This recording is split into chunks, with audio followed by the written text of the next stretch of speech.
This is John. He was born with one leg shorter than the other.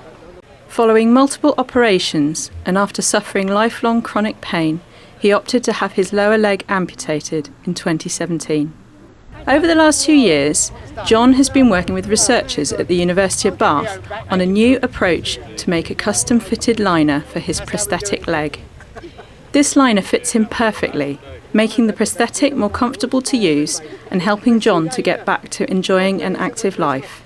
Having your leg chopped off is quite a big deal for the body, and as it recovers, it is very, very swollen. There's a lot of edema and general fluid in the lower limb. As it heals, it shrinks on down as part of recovery, but then also as part of change of use. Just everything changes and shrinks very significantly over the first 18 months. When your socket doesn't fit, obviously it leads to various problems. It can rub, it can tear the skin, generally causes quite a lot of discomfort, which stops people using the leg, which is the key thing, and they end up in a wheelchair.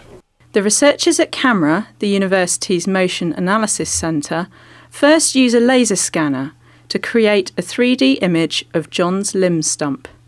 The scan is used to design a personalised liner from a flexible polymer material similar to that used in wetsuits. So for this particular bit of work, we're using a material called neoprene foam, and this is a high impact attenuation foam that allows us to conform precisely to the contours of the patient's requirements. So at the University of Bath, we've developed this technique called cryogenic CNC machining, and this is all to do with machining soft, low-density elastomers. Now, typically, if you wanted to create a personalised product, whether it be a residuum liner or a shoe sole using a soft material elastomer, you'd have to use an injection moulding process. Very expensive, very time-consuming, not great. So our process instead freezes a soft material, so in this case neoprene foam, directly using cryogenic machining methods, so liquid nitrogen. We then directly machine the geometry of the liner onto the material. Thereby we do not have any moulds required at all. The entire process, from scanning to the liner being fitted, only takes about a day. Researchers from the university's Department of Health use sensors in the prosthetic alongside motion capture technology to analyse John's movement when he walks and see how the new liner affects his gait. We collect some data using different measurement systems. We use a motion capture system, force plates and pressure sensors inside the socket of John. The pressure sensor can measure how big is the pressure inside the socket, so we can know if the new liner is reducing the pressure on the stump of John, and this is really important for skin damage and skin problems.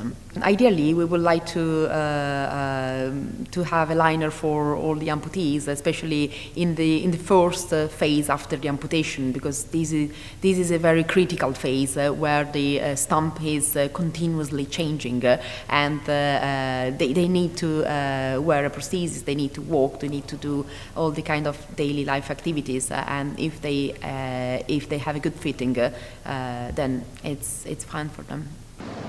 It is really good. I mean, if you don't have the liner, you know, you've got to have it fitted, really, because it's part of your body. And I've been doing my normal jobs, cutting the grass, careers out the fence. To me, it's trying to make life bearable, and this to me, it's making it bearable. It is good. I was impressed. My wife was impressed, and my stump was impressed. Researchers hope this new approach will significantly improve patients' well-being and help them to get back on their feet.